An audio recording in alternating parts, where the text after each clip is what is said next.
Here we go again. Oh, no, not again.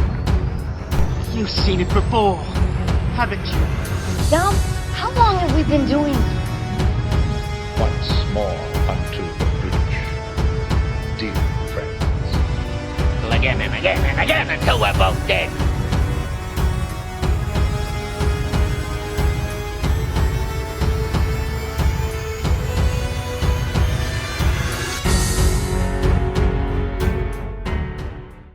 Hello and welcome to You've Seen It Before, movie reviews and connections in mind, and welcome back to another installment of I've Never Seen It Before.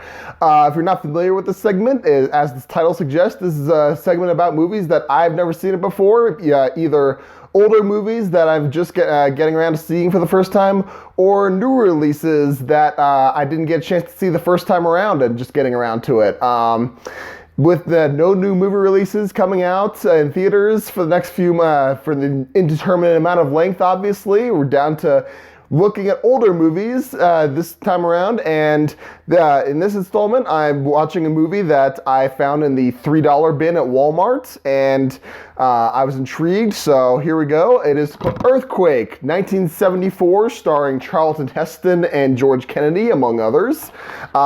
If you're not familiar with movie history, this came out at a time when the disaster genre of films was reaching its peak, with films such as The Towering Inferno, Airport, and The Poseidon Adventure, which is one of my movies in my collection that I'm quite fond of. And in that time, they developed a certain number of tropes in this film, in these types of movies, and Earthquake is no exception. This film focuses on, like the title suggests, an earthquake that happens in Los Angeles, and it revolves around a large number of characters who we spend a brief amount of time with in and around the city prior to the actual disaster happening, and we establish their backgrounds, such as Charlton Heston's character is an architect or / engineer who is in an toxic marriage with the daughter of his boss, and has a mistress that he is torn between. There's also a cop played by George Kennedy who doesn't really want to be a cop. He's tired of the rules, and he's getting ready to give up. He's resorting to drink a lot. There's a stuntman and with his partner and his partner's sister, who are trying to become the next Evel Knievel and score a gig in Vegas. So we have all these characters. There are a couple others in there as well, but those are the main ones. Oh, also there is a National Guardsman who, by outside of his duties, is a grocery store clerk who lives in a poor neighborhood, it seems, and he has a bunch of tenement mates who are picking on him constantly, calling him names, and when he gets to the National Guard is called up, he is one of the units that's called up to help with the disaster, and he reaches a point where he just kind of snaps, and that happens in this movie. Like I said, there really isn't a whole lot to talk about in a disaster movie. We have obviously the main characters, if you can call them that, in an ensemble piece in this kind of movie are the big name actors, namely George Kennedy and Charlton Heston's characters. They have probably the more defined character arcs, namely the Charlton Heston's character has to choose between his wife and his mistress. He's trying to save both, but in the end he has to make a choice to be faithful to one or the other. George Kennedy's cop character, he is now forced into a position of leadership, being a police officer, and even though he doesn't want to be before all this, and he goes through personal change, finding people to care for, finding new purpose in his job. So those are the main, if there can be main characters and story arcs in a disaster film of this nature, that would be it. But really, those are the main tropes of the disaster film. There's really not a whole bunch to talk about of plot-wise, other than the fact that yeah, there's a bunch of people before an earthquake happens, an aftershock happens, people die, and some people survive. That's really all I can talk about in Earthquake. Plot-wise, special effects-wise, actually, I believe, if I look in the box, outstanding performances with Academy Award-winning sound and groundbreaking special effects.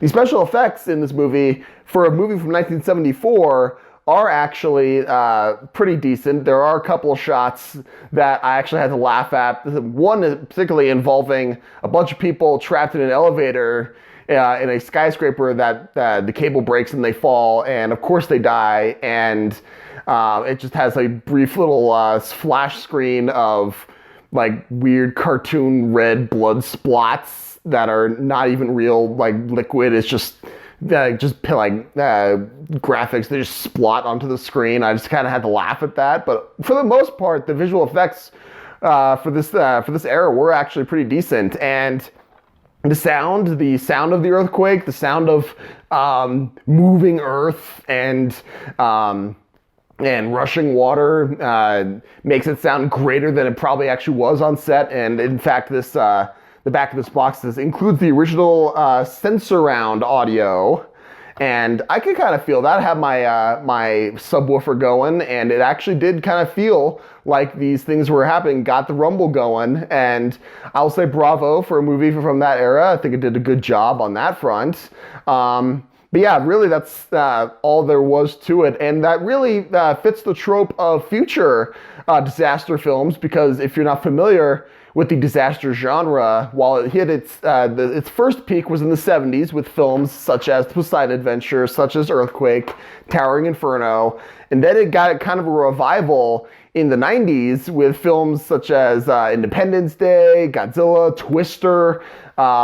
They became the effects movies, and they were really big effects-wise, and you could really tell a good disaster movie by how good the effects were and how well they could capture the carnage. And that transitioned into the early to mid-2000s, with films such as The Day After Tomorrow and 2012.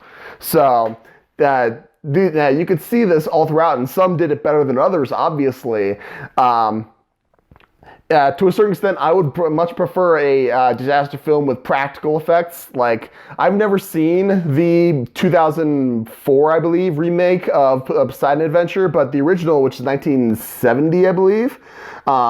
This has great effects, and it looks great. The tension's great, and it's all practical. I think they did a great job on that front. Even the boat flipping over, which they probably did in a big giant wave tank with a model, it looks great for a film from 1970 as compared to a film such as 2012, which has admittedly really bad effects for a film from, I believe this was 2009. But back to what I thought of Earthquake. As far as disaster films go, it's nowhere near as good as Poseidon Adventure as far as 70s era disaster films, and even just disaster films in general.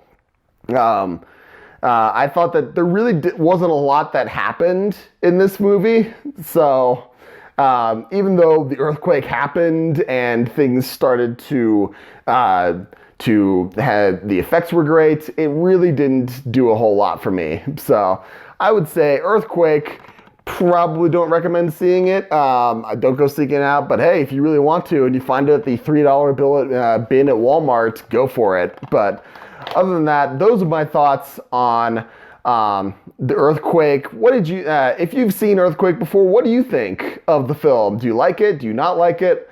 What about my analysis? Do you agree? Do you disagree? Let me know in the comments down below. Thank you so much for watching. I appreciate whatever audience I can get in these times.